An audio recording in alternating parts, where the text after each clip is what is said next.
मित्रांनो, आपण परवा एक चालतो भीमा नदीवर साधेपूरला. आपण व्हिडिओ टाकला होता बंधाऱ्याचा. आता पाणी सोडलं इकडे बघा किती पाणी आहे. दरवाजे बी 3-4 उघडलेलं.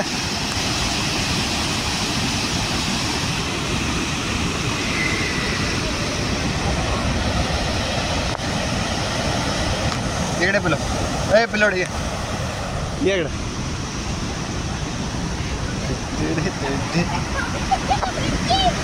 बघा इथं वर उचलले तर दारा आता पाणी प्रेशर आहे फुल. आणि महागड नदी फुल भरली आहे.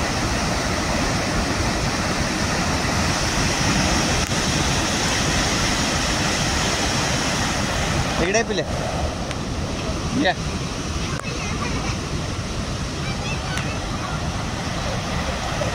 काय हो. इथं बघितलं खाली, इथं बघितलं, इथनं बघ काय वाटत नाही.